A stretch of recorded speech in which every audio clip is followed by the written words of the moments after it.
નમો સદગુરુદેવને જેને આપ્યું બીજું જ્ઞાને ગોવિંદ ઓળખ્યા ટળી ગયું દેહ ભીમ તત્વસાર ત્રિલોકમાં ગુરુ ગોવિંદે કરું आज अंत मद कस हरि गुरु संत सवरु तो हरि गुरु संत कृपा कर हरे सकल संदेश परम पुरुष परमात्मा तो स्वागेने तो देह विना हरि न मळ तमे करो कोटी उपाय साधन विदय आदर एक हृदयो शतन तो जम जम जीव सुटવાનો ધમ કરે તેમ તેમ બંધાય आप बड़े सुडे नहीं छोड़े सदगुरु लाल सतगुरु महाराज आज गठामण मुकामे महापुरुष ने प्रथम तिथि दूर दूर थी महापुरुषो बोले अरस परस दर्शन आपी अपाई आ परिवार ने कोटि कोटि धन्यवाद है। આજની વાસ્તવિકને દીપાવનાર આજ ગામના નૈનાબા સંત અમારે વેડન સાથી શૈલેષભાઈ સાહેબ, વેડન સાથી બળદેવભાઈ સાહેબ, ચડોતરથી રણછોડ સાહેબ, આજ ગામના મોહન કાકા, તમામ મંડળોને મારા જય ગુરુ મહારાજ, હાલત બળવત મહારાજ બોલ્યા છે કે ભાઈ તમે જેનો તો નાદ કરો। સંતોની સભામાં બેઠા છો તમે, આટલું જેના નોમથી આપણે બેઠા છે એનો નાદ ના કરો તો પછી કોઈ લઈ લીધું। એટલે પ્રેમથી જે બોલો। આ ગઠામણમાં ભજન છે એવું કોઈક મહાપુરુષ કોઈ ઊંઝા હોય અમને પણ જીવનમાં એક શબ્દ ઉતરી જાય તો એમનું પણ જીવન ધન્ય બની જાય। સદગુરુ મહારાજની જય, નિર્વાણ હંસની જય, પધારેલા હરિ ગુરુ સંતનો જય। ખૂબ મહાપુરુષે સત્સંગ દ્વારા ભજન દ્વારા એક એક શબ્દ રામને સમરી લે, પ્રભુને ભજી લે, કોણ જાશે કલ કી ખબર નથી પલકી, મૂર્ખ બાત કરે કલ કી। આ જીવન આવ્યું છે કે આવશે આ માનવી તણા મેળા। આ જીવનનો કોઈ નક્કી નથી, પણ મહાપુરુષો કહે છે કે તમે ચોય જાતા જ નથી। એટલા માટે કોઈ સંતનું શરણું સ્વીકારી અને આ મોકો આપણને ઘડી ઘડી નહીં મળે। આ જીવન ભજન કરવા તમને કીધું છે પરમાત્માએ, ખાવું પીવું ઊંઘવું અને અંતે મરી જવું એ માટે આપણે ભજન નથી કરવાનું, અને એટલા માટે આયા નથી। જેમ કે આ ગામમાં તો સંત માતા નૈનાબા ખપ્પડ પુરુષ છે, પણ અમને તમે શરણ સ્વીકારો। એક એક શબ્દ ઉપર જો તમે જાશો પરમાત્મા સંતો એક જ આપવાના છે કે તું તને ઓળખી લે, બીજાને કોઈ ઓળખવાની જરૂર નથી।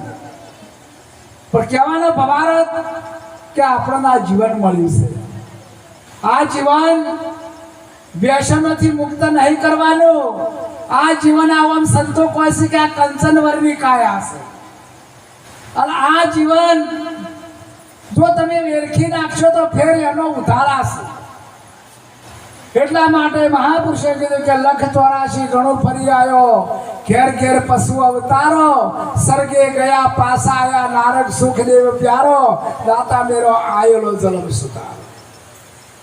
આ જલમની વાત કરી, બીજા કોઈ જલમની વાત જ નથી। આવું ન જાવું ન મરવું નહીં, જલમું નહીં, ધૂપ નહીં સાયો, એ કબીર સામે યસો અણગળતાયો. પણ જ્યારે કોઈ સંતનું શરણું શિકારી અને આ વાતને જોડી લીધી હોય, એના માટે એ મહાપુરુષ કહી શકે. આપણે હમજાથી કોઈ દાડો નહીં મળે, એનું આચરણ કરવાનું છે કે ગુરુ મહારાજ મને શું કીધું છે. ગુરુ કરી એ તમારે કરવાની જરૂર નથી, પણ ગુરુ કીધું એમાં તમે ચિતડું પડો. ગુરુ મહારાજ કરી આપણે કરવાની જરૂર જ નથી, પણ ગુરુ મહારાજ કીધું છે શું એમાં તમે ચિતડું પરોવજો. ભાઈ વચન એક દેહમાં, વચન એક દીવો. મહાપુરુષોની વાતો કરી છે કે ગુરુ મહારાજ આપણે તો અહોક ભાગ્ય છે તે આપણને અવસર્ય મળ્યો છે સંતોની સભામાં. અને સંતોની સભામાં જઈને પરમાત્માનો જે સંદેશો પહોંચાડે છે એ આપણા અહોક ભાગ્ય છે તે આપણને અવસર્ય મળ્યો છે. એક એક શબ્દ ઉપર આત્મબોધ છે. મહાપુરુષે કીધું છે કે એક શબ્દ ગુરુદેવ કા તાકા અનંત વિચાર, થક ગયે મુનિત પંડિતા વેદ ન પાયા. પારા એટલા માટે તમે આયા છો તો ભજન કરવા માટે આયા છો. શા માટે આયા છો? હે પરમાત્મા, હું તમારું ભજન કરીશ, હું તમારું ભજન કરીશ. પણ માયાની જાળમાં આવીને આપણે ભૂલી જશે, આપણે કોઈ કરતા નથી. અને જે બેઠા છે એ મક્કમતા છે. જેમ કે જ્યારે દેવોની સભામાં સભા ભરવાની, જ્યારે કાગ ઋષિ આયા, કાગ ભૂષણ આયા, એમના ગુરુ મહારાજ બેઠા છે, અમે શંકર ભગવાન બેઠા છે, મહાપુરુષો બધા બેઠા છે દેવોની સભામાં. તો આઈ બધાને નમસ્કાર કર્યા, પણ એમના ગુરુ મહારાજને નમસ્કાર ના કર્યા. શંકર ભગવાનને રીત ચડી કે આવો ડુગરો, તેના ગુરુ મહારાજે એને નમણી ના કરી. જે તમને રીત બતાવી છે એ પ્રીત કેમ તોડીએ? જા, તને શ્રાપ છે, તું અગજર બની જા. શંકર ભગવાને શ્રાપ આપી દીધો. લોમિત ઋષિ કહે છે મહારાજ, સોરું કસોરું થાય પણ માવિતર કસોરું ના થાય, એટલા માટે એના માફ કરી નાખો. કે માફ તો નહીં થાય, પણ એના મરતી વખતે પીડા નહીં થાય. માફ તો હવે નહીં કરાય, કદી નહીં કરાય, પણ જ્યારે એનો દેહ છૂટશે એ વખતે એને પીડા નહીં થાય. આટલો એનો માર્ગ છે. ગુરુ મહારાજની રીત, ગુરુ પ્રકાશી છે. ગુરુ મહારાજ પ્રકાશ છે. આપણે અંધકારમાંથી પ્રકાશમાં ગુરુ મહારાજ લાયા છે. એક એક શબ્દ ઉપર આત્મબોધ મારા સદગુરુ મહારાજ જો આયા હોય ને, પણ સાચા સદગુરુ મહારાજ હોય, બીજા ના હોય. જેને અપનાયા હોય સાચા જ હોય. જેમ કે આપણે ગુરુ ધારણ કર્યા છે, ગુરુ કરાયા નથી. અને ગુરુ કરાયા હોય તો વાત અધર થઈ ગઈ.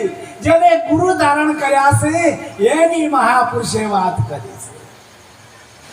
અને આ બધા મહાપુરુષો બેઠા ને, એમના ઉપર સતર છાયા ગુરુની જ છે. આપણા બધાની સતર છાયા, મારા માથે ગુરુજીની સતર છાયા. એક એક શબ્દ પર સદગુરુ મહારાજ મને જેવો શબ્દ આવ્યો છે. એક શબ્દ, એ શબ્દ જે હાલ મહારાજ બોલા કે બોલાય નહીં, શબ્દમાં આવે નહીં. શેમાં આવે? શબ્દ આર, શબ્દ પાર, શબ્દ કી ઢગઢેરિયા. શબ્દમાંથી શબ્દ ખોળે એ સદગુરુ અમેરિયા. અને મહાપુરુષે કીધું છે, ગણનારો ગણવામાં ના આવે રે, એ ગણનારો કોણ રે સાહેબ, સદગુરુ મળે તે સમજાય છે રે. આ ગણનારાની ગુરુ મહારાજે પહેચાન કરી છે કે તું આમાં બાકાત છે, તું ગણવામાં ના આવે. એક એક શબ્દ ઉપરની વાત મારા સદગુરુ મહારાજ, મારા સદગુરુ મહારાજ શબ્દ આલ્યો છે મારા ગુરુ મહારાજે. એ શબ્દનું રટણ જ કરવાનું છે. પણ મેં કહેવાનો ભવારત કે થોડું કરજો પણ સાચું કરજો. બસ જીવનમાં આયા છો થોડું કરો. તમારે કોઈ ભક્તિ નથી કરવી, તમારે કોઈ ભગતે થવું નથી, પણ તમે આચરણમાં રહેજો. જો આચરણમાં રહેશો ને તો ઓય આઈ નમશો, કોકને નમશો અને સંતોને પણ નમશો, પણ તમારું આચરણ જોશે. આચરણ સિવાય આ જોવો, તમે વિચાર કરો કે આ જેવો કપરો જમાનો આવ્યો છે, તમે કોઈ છોકરોને સારા સંસ્કાર ના આપી કહો, છોકરોને ભણાઈ ના શકો, તો પછી આ ચોથી આ વિચાર કરવા જેવી વાત છે. એક શબ્દ જેટલી સભા આપણે ભરવાની છે અને કહેવાનો ભવાન કે આમાં આપણે કોઈ મહાપુરુષ પ્રગટ થાય અને પ્રગટ થઈ અને એ મહાપુરુષના કોઈ સંતો હોય. હવે મારા ગુરુ મહારાજ આયા છે, મારા ગુરુ મહારાજ આયા છે, પણ ગુરુ જેવા હોવા જોઈએ, પથરા જેવા ના હોવા જોઈએ, ટેપા જેવા ના હોવા જોઈએ, લાકડા જેવા હોવા જોઈએ. એ લાકડું તળાને બીજો ને તારે, એટલે ગુરુ મહારાજ લાકડા જેવા હોય. જો જાત છે આખું લાકડાનું છે, પણ મેં કેટલા જણા બેહું છે, 150 જણા બેહું છે ને, એ કોદાનો ડૂબે છે. એવા ગુરુ મહારાજ. ગુરુ પરમાત્મા છે, ગુરુ અજર છે, ગુરુ અમર છે, અને અમર થઈને ગુરુ મહારાજ અમર બનાવે છે. સૂરજ ઉગ્યા પછી અંધારું ન થાય, એવા ગુરુ ગોતી લો. સૂરજ ઉગ્યા પછી અંધારું ના થાય. આ તો શેફોને સૂરજ ઉગ્યો હોય તો બધાને કહેવા જોઈએ કે અમે કોઈ દાડો પાડ્યો જ નથી. ચોથી પાડો. ઓથરા ચાકેંડાને પૂછ્યું, પાકોડને પૂછ્યું, બધાને પૂછ્યું કે ના અમે કોઈ દાડો જોયો જ નહીં. પણ શેફાને સદગુરુ મહારાજ મળ્યા હતા. કાજળ વાંચ્યું તું અંજનનું, એટલે એને અંજવાળું થઈ ગયું કે ના, કે મારા ગુરુ મહારાજ કે હોરો તમારે દાડો ઊંચી થશે. પણ જોઈ તાણી કે પણ એમના ભાયક મન હતું. ભાયકની વાત છે આ તો. મહારાજ પૂછ્યા કે એક શબ્દ ઉપર ગુરુ મહારાજનું જ્ઞાન, ગુરુ મહારાજનું ધ્યાન, ગુરુ મહારાજ જે કીધું આપણે કરવાનું છે, પણ કહેવાનો ભવાન જ કે તારા ઉપર હેડવાની વાત. જે ધારા આલી છે ને એ ધારા ઉપર હેડવાની વાત કરી છે. હાલ મહારાજ બોલ્યા કે પહેલા જ મહારાજનો દેહ ત્યાગ થયો છે. પંચભૂતના પુતળામાંથી એ પોચમાં પોચ મળી ગયું, વાયુ, પૃથ્વી, તેજ, અગ્નિ ને જળ એમાં મળી ગયું. તો પછી જીવશું આમાંથી. એમને એમ છે દેહ તો એમને એમ હતો, તો આમાંથી જીવશું. બોલનારો જતો રહ્યો. જો દિવાળીનું ખોખું હોય અને કદાચ દિવાળીઓ મોં થઈ રહ્યો, તમે ખોખું ફેંકી દો કે ખિસ્સામાં ગાલો. કિંમત છે ની છે તેજની, જેને તેજ આલે છે એની કિંમત છે. તો ભાઈ બોલે ને હારો બેઠો કાયામાં પરખે ગુરુમુખી પ્યારા. હા 52 અક્ષર બારની રે વાતો, જોણ કબીરના કોઈ સાચા રે સદગુરુ. જેને ધારણ કર્યા છે ને એની વાત એમને ગુરુ મહારાજ સમજાવી દીધું છે કે આ બોલનહારો બેઠો કાયામાં, પણ બોલનારો જતો રહ્યો છે.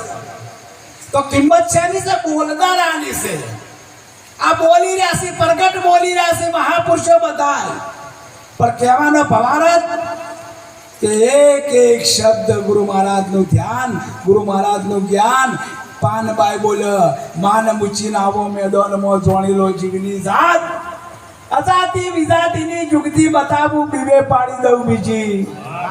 તમારી વાત જો પલટાવી હોય તો કોઈ સંતનું શરણું શિકારી અને તમે જો સાહેબ મારા પહેલા જે જ્યાં છો ને એ ફેર એવા જેવા ના આવો. આખા પલટાઈ જો મહારાજ, આખા પલટાઈ જઈને મારો દેહ સદગુરુ મહારાજને હુંપ્યો. તો તમે તન મન ધન ગુરુ મહારાજને આલ્યું છે. આ હાથું દેહ ઉપર હાથ મેલજો. ગુરુ મહારાજ કોઈ લો એવા નથી અને તમે કોઈ આલો એવા નહીં. તમારું તો તમારા કન છે. શું આલ્યું? જુઓ રે વિચારી લો એ જુગતી આત્મ જ્ઞાન વિના નથી મુક્તિ પાડો મોદો પખાલ ડોબ દેવા એમ રોગ મટે નહીં રે તેનો